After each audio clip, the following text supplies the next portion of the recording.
Hello students. So H C. Verma का जो book है कंसेप्ट्स ऑफ फिजिक्स, उसका second chapter physics and mathematics और उसका ऑब्जेक्टिव्स का सेकंड सेट जिसमें मल्टीपल करेक्ट क्वेश्चंस होते हैं वो हम अब सॉल्व करेंगे। So the first question, a situation may be described by using different set of coordinate axis having different orientations which of the following do not depend on the orientation of the axis. Guys, so suppose there is this vector, okay, और उससे पहले ये एक system of axis है, उसके हिसाब से बताया गया। अब हमने एक नया सिस्टम लिया एक्सिस का, सपोज, राइट, जो थोड़ा सा ओरिएंटेशन उसका अलग है, उसका सेंटर की जगह भी आप बदल दो चलेगा, ठीक है। तो आपने अगर सिर्फ ओरिएंटेशन बदला है, स्केल नहीं बदली है, ओरिएंटेशन बदला है, तो इन दैट केस ये वेक्टर का क्या क्या चेंज होता है। तो सबसे पहले क्या मैग्नीट्यूड चेंज होगा? नहीं, तो मैग्नीट्यूड डू नॉट डिपेंड।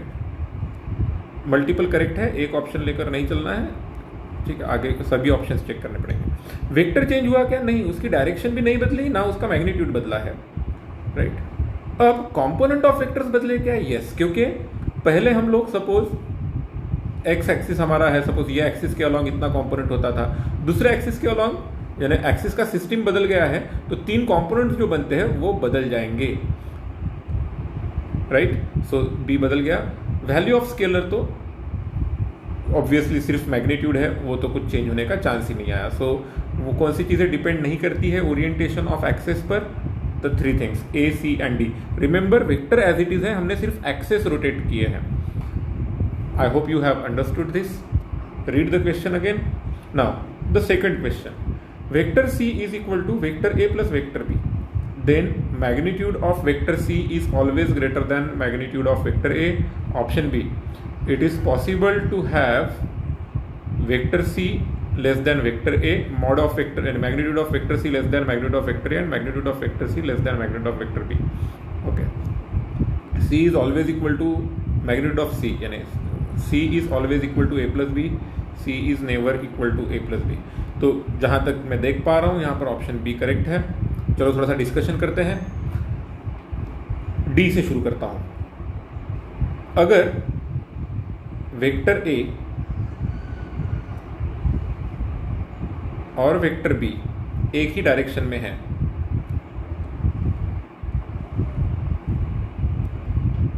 और ये वेक्टर बी एक ही डायरेक्शन में है, तो इसका रिजल्टेंट, जिसको हमने वेक्टर सी लिखा, वो इन दोनों का सम जितना ही है। तो as you can see, magnitude of A plus magnitude of B is equal to magnitude of C हो सकता है इस केस में, when they are parallel, vectors जब पैरेलल है। तो सी, ये ऑप्शन डी हो सकता है, सॉरी यानी ऑप्शन डी नहीं हो सकता, C can be equal to A plus B, तो ऑप्शन डी नहीं है हमारा। C is always equal to A plus B, हमेशा इक्वल टू होगा ये तो बिल्कुल ज़रूरी नहीं है। क्यों? क्योंकि फिर से एक बार हम लोग करते हैं। सपोज ये हुआ वेक्टर ए,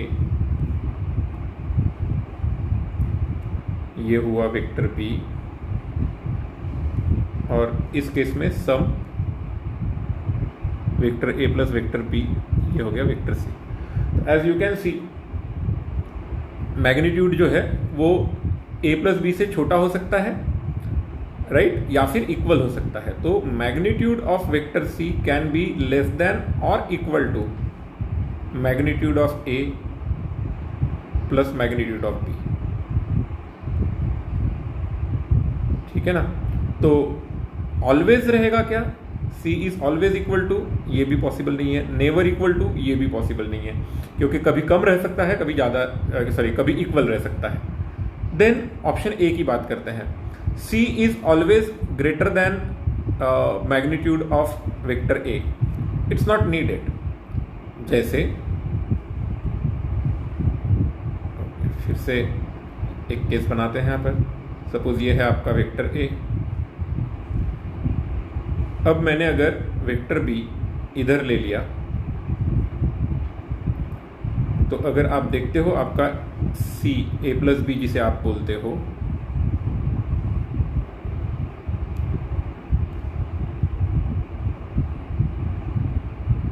इस केस में यू कैन इजीली सी कि मॉड ऑफ सी जो है it is less than magnitude of A. तो ये हमेशा बड़ा रहेगा, यानी magnitude of C always greater रहेगा ये ज़रूरी नहीं है, करेक्ट। कभी छोटा रह सकता है, कभी बड़ा रह सकता है। That depends upon the orientation of the vectors with respect to each other. अब ये केस ए और बी से छोटा होना, वेक्टर सी यानी मैग्नीट्यूड जो है, तो इसका भी एक केस मैं बनाकर बता सकता हूं आपको। Let's take this as vector A. मैं कोलिनियर भी बना सकता था, लेकिन मैं समझता हूं कि वो एग्जांपल आप खुद भी बना लोगे। This is vector B and this is your vector C. As you can see vector C की वैल्यू ए से छोटी और बी से छोटी ऐसा होना पॉसिबल है। इतना क्यों?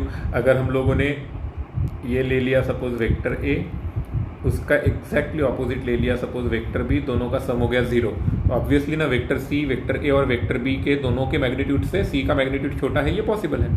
अब ये पॉसिबिलिटी सोच समझ कर करना ज़रूरी है, राइट। सो आई होप थोड़ा सा वेक्टर का आप नॉलेज और आपका थिंकिंग और अच्छा करने की कोशिश करोगे। Let's go to this. Let the angle between two non-zero vectors, vector A and vector B, be 120 degrees and its resultant be vector C.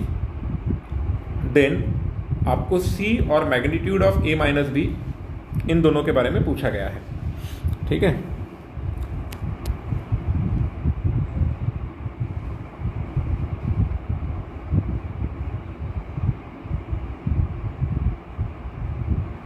Let the angle between two non-zero vectors A and B be 120 degrees and its resultant. Okay, so what is resultant vector? Vector C. Vector C is equal to A plus B दिया है, sorry. So vector C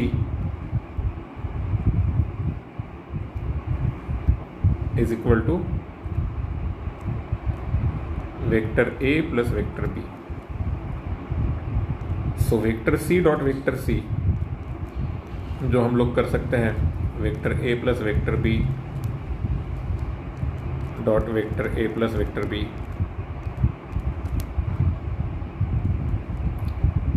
जो हमें मिलता है A dot A plus twice A dot B, because A dot B and B dot A are equal, plus B dot B. So C का square is equal to magnitude of A का square plus B का square minus plus twice A dot B which is twice A B into cos of 120। And what is cos of 120? Cos of 120 is minus cos 60, which is minus half. So it is a square plus b square minus ab.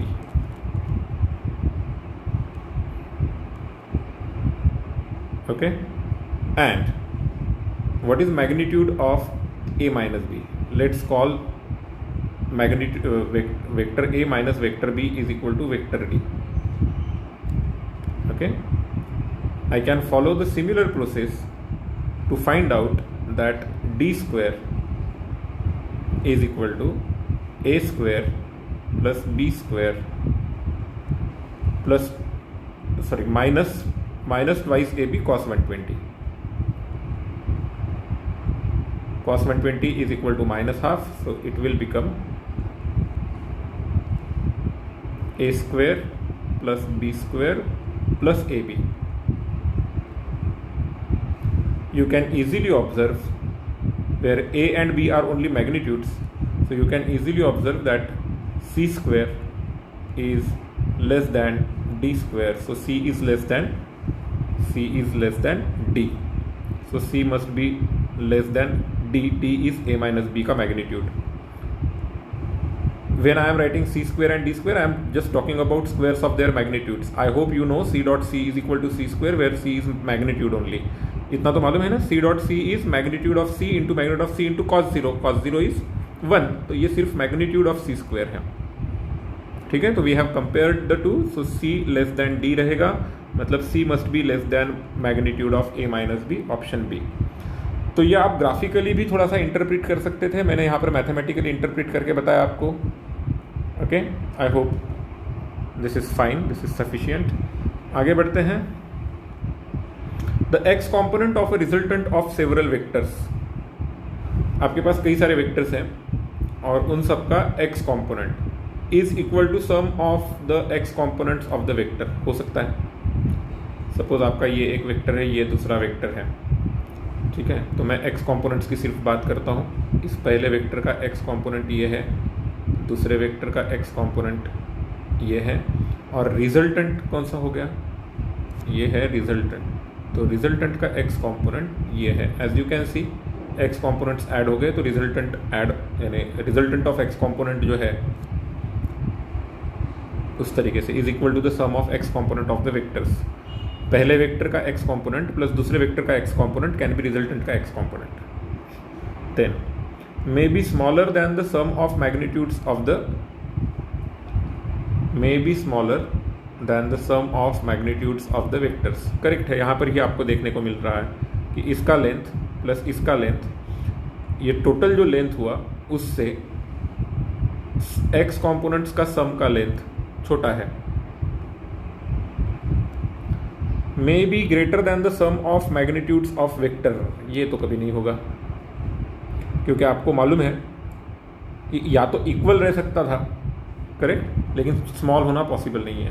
Okay, so B हो गया था, अब सी नहीं है, D check करते हैं। May be equal to sum of magnitudes of the vectors. Okay, हमारे अगर गिवन ओरिजिनल वेक्टर्स ही एक्स के डायरेक्शन में रहते हैं तो उसका एक्स कॉम्पोनेंट का सम यानी एक्चुअल वेक्टर्स के लेंथ के मैग्नीट्यूड के सम के साथ ही होगा, मतलब लेंथ के यानी मैग्नीट्यूड के सम, तो डी भी हो सकता है।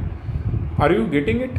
सोचना पड़ेगा, मतलब ऐसे ही मेरे बताने से हो गया ऐसा नहीं चलेगा, आपको सोचना पड़ेगा यहाँ पर। I hope you have understood this. आगे बढ़ते हैं। The magnitude of the vector product of two vectors, vector A and vector B, may be vector A cross vector B is equal to magnitude of A into magnitude of B into sin theta, where theta is the angle between the two, into n cap, where n cap is आप लोगों को मालूम है unit vector perpendicular to A cross B। So magnitude of A cross B is magnitude of A into magnitude of B into sin theta. This is vector A, this is vector B, and we have the angle theta between them. Okay, अब आप सोचिए कि ये इस magnitude की value, और आपको ये a इंटू बी हो गया, right, a into B into sine theta. Sine theta की वैल्यू ज़्यादा से ज़्यादा 1 रह सकती है, तो आपका a क्रॉस b का मैग्नीट्यूड a इंटू बी से बड़ा तो नहीं रह सकता, इक्वल टू a भी रह सकता है, लेस देन a भी रह सकता है, और 0 भी रह सकता है जब थीटा 0 रहे।